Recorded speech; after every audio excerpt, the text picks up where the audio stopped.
What is up, you guys? Welcome to another episode of the Off Market Operator. Today's show is very similar to a few of the previous shows that are on the boat here in San Diego.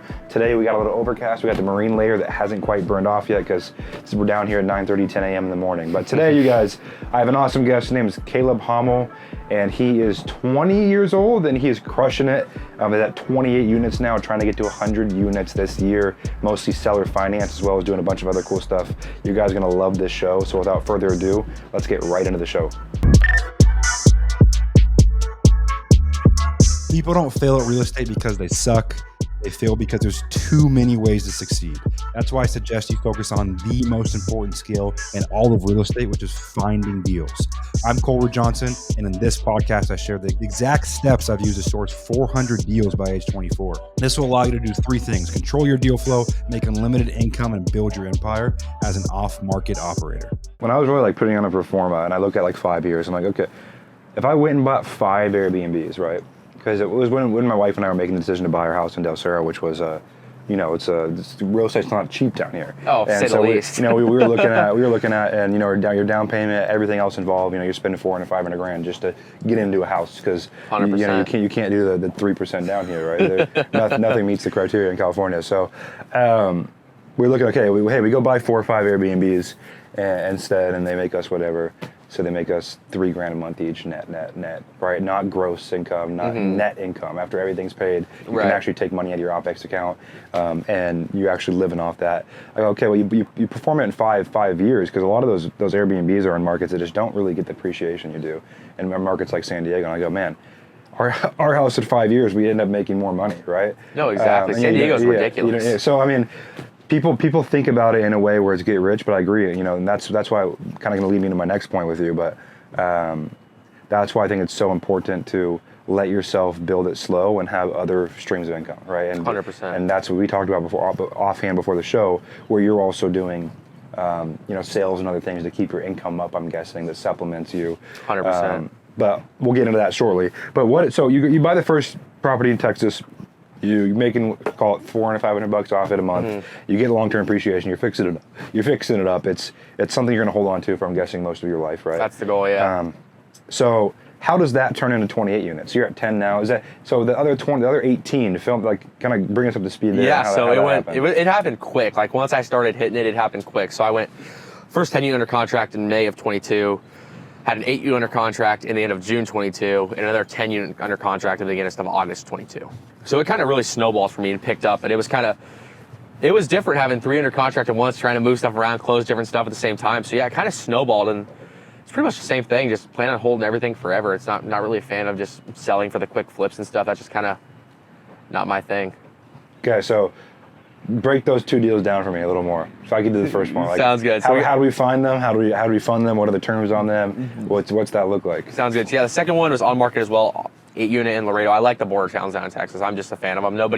Everybody else I think in Texas, thinking Austin, downtown DFW, all that stuff. The tertiary markets are where it's at in my eyes. So you get the Class C stuff that you can buy severely under market too, right? Exactly. You get some instant equity because you don't have everyone and their mom. Yeah, looking for that deal and calling the owner. Yeah. So that was on market too. That was an 8 unit, 10% down, 4% interest only. Kind of very similar structure. Same thing, super under market rent, just go in over time, just increase them. And the third one was the biggest cash cow I have. It was, because I've been calling all these brokers, building these relationships, and this guy in Houston is finally like, hey, I got something for you if you want to take a look. He's open to carrying. I'm like, at that time, you look at so many bad deals, you're like, yeah, whatever, cool. And look at it, I'm like, this is ridiculous. I got it for $725, it's bringing over $8 grand a month day one, so whatever people like using the 1% rule, for example, it's killed that, and I had $250 of rental upside. And is that gross it was bringing in, $8 grand a month? Okay. Yeah, so and then there's $250 in rental upside on top of that per door, and I'm like... How many doors is it? 10. 10, so yeah, you got 25 grand, but on the exit, that's significant. Yeah, so it was ridiculous. I'm like, oh my gosh. So that one was kind of very similar structure, 10% down, a little higher interest rate on that one, 5.25. But still same thing, seller finance, JV structure, keeping it simple. I don't like the whole syndicating model where you have pulling a zillion investors trying to keep all these relationships alive. Just keep it between a few people and just build a relationship that way. So same thing, you raise the money and gotcha. Okay. And then so you got your 28 units. So total, whatever. It's not life-changing cash flow, but what it is it's you're in the game. You're confident.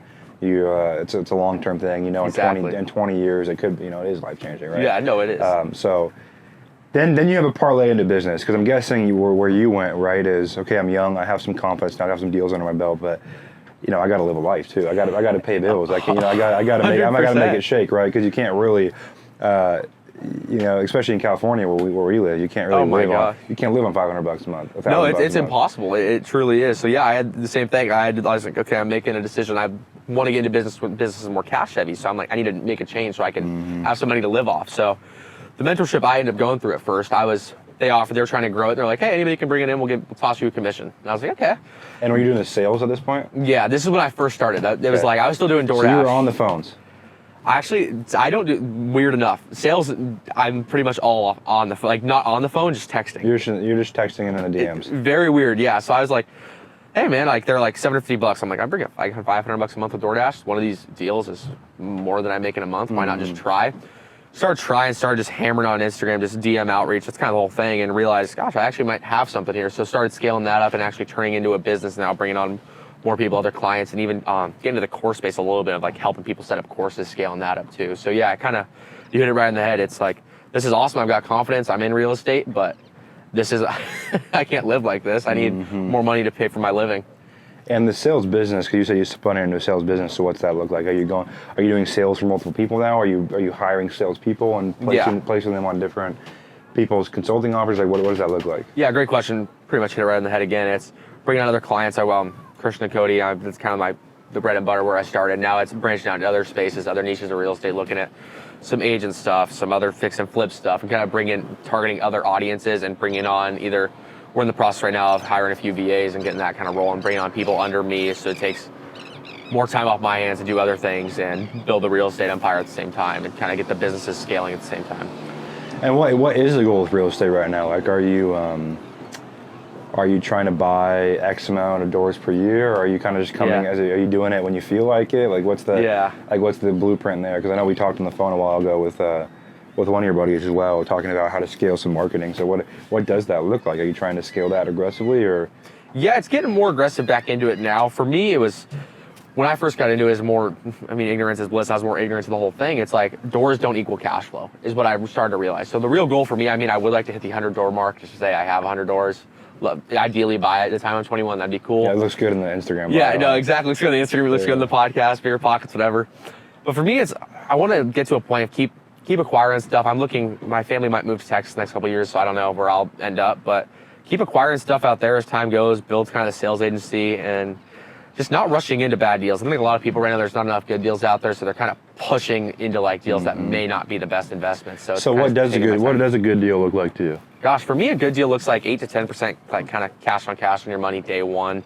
And then the whole thing is upside. I'm not going to buy a deal unless it's ridiculous price, where there's no upside on the deal. It just doesn't make any sense. I need some value add, meat on the bone kind of thing. And right now, I'm looking to scale up. I've kind of bought the 10s and the 8 units. I'm looking to get up in kind of the 20s and the 30s next. Do some more damage per deal? Yeah. And still in Texas? Yeah, still looking in Texas. Gosh, if a 10-plex popped up here and it was money, I'd buy a 10-plex studio. Don't get me wrong. Yeah, you'd be raising $500,000 instead of $75,000. Yeah, well, you're buying, instead of like when higher cap rates, you're buying like a 2 or a 3 cap day one, just something ridiculous. Yeah.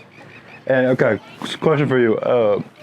If you were, if someone came to you on Instagram, they were 19, in your position and said, hey, I want to start building a portfolio, seller finance, right? No one's getting a bank loan at 19 years old, so I want to start building a portfolio, seller finance, and I'm 19 years old.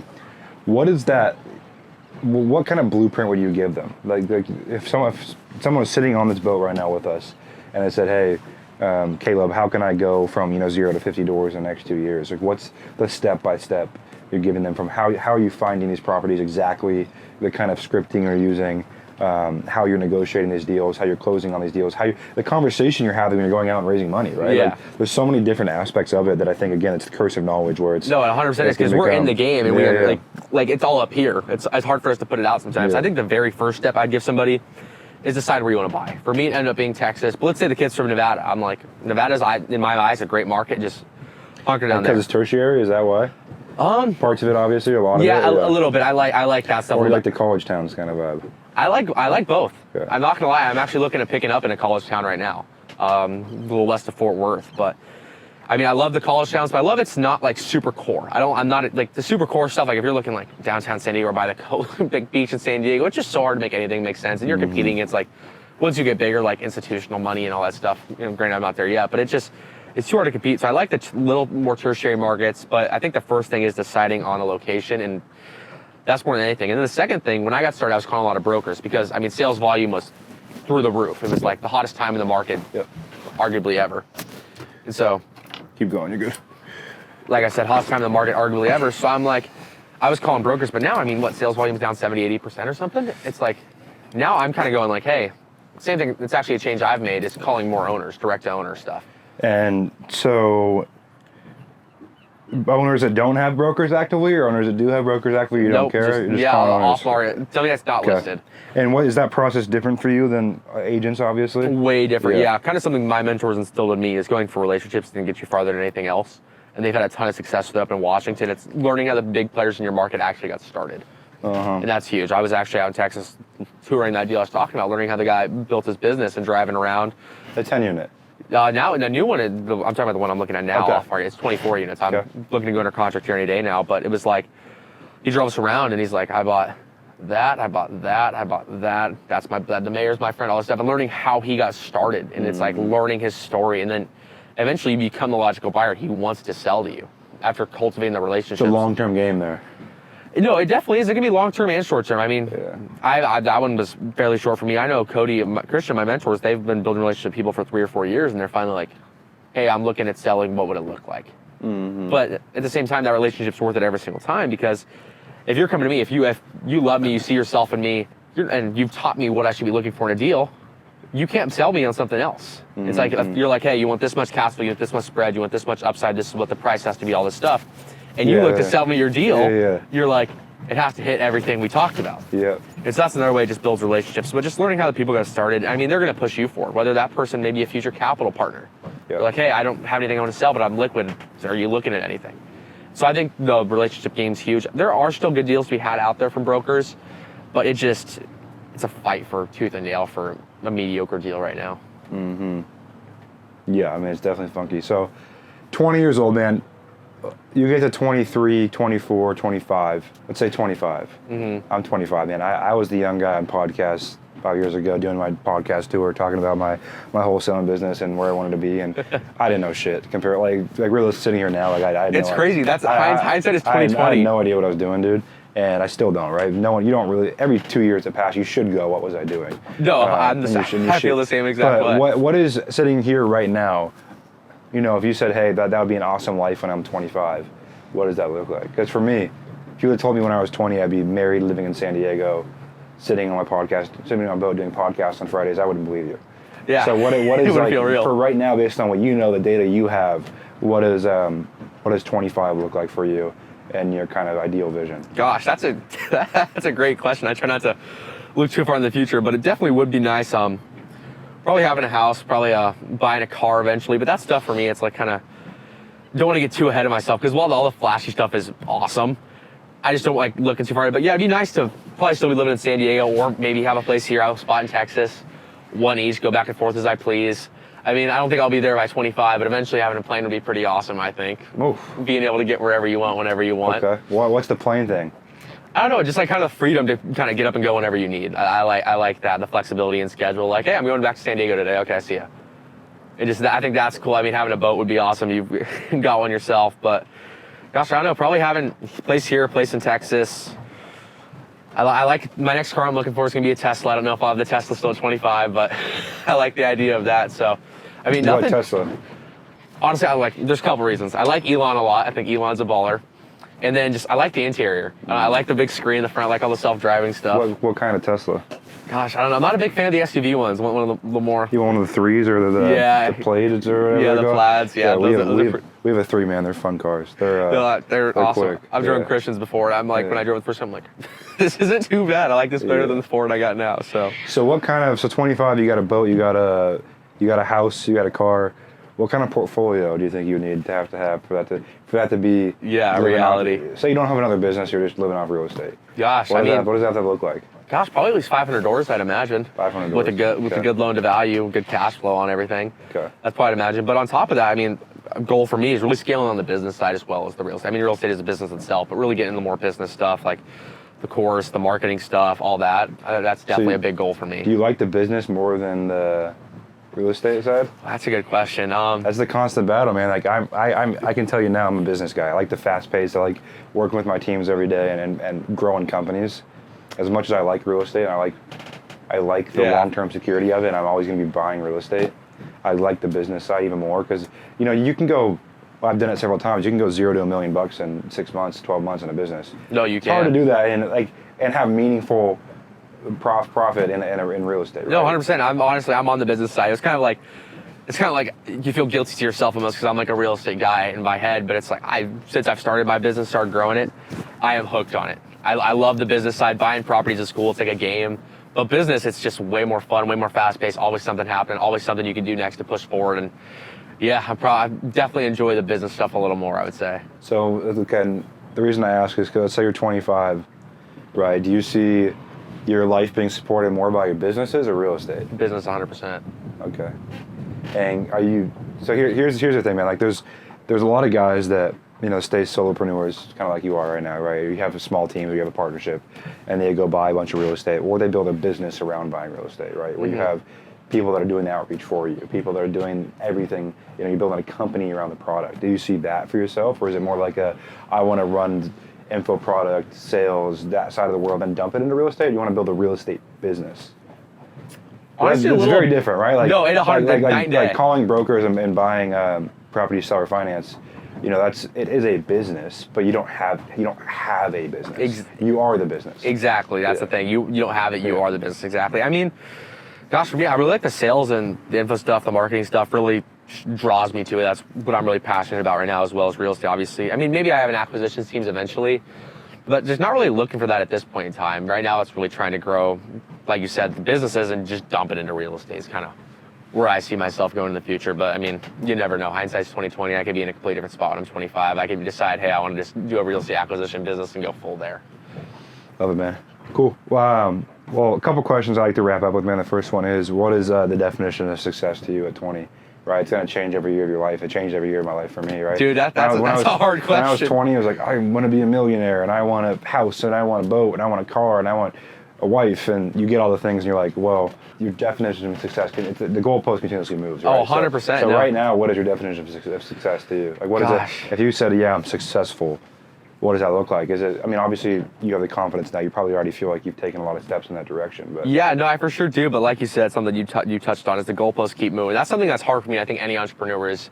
You kind of set this like, oh, I'll be successful when, and it's like you keep setting that target farther and farther out. So while I'm hungry as the next guy up to get there, it's very hard for me. I feel like most entrepreneurs to be like content in your current situation, like mental wise, but still being hungry. So I mean, success for me is just keep scaling the businesses. I ideally want to hit 100 units by the end of this year. We'll see what happens with the market, but want to do that. Want to bring on some more clients for the sales company. That's kind of what success looks like for me, is just bringing on some more clients, buying some more units.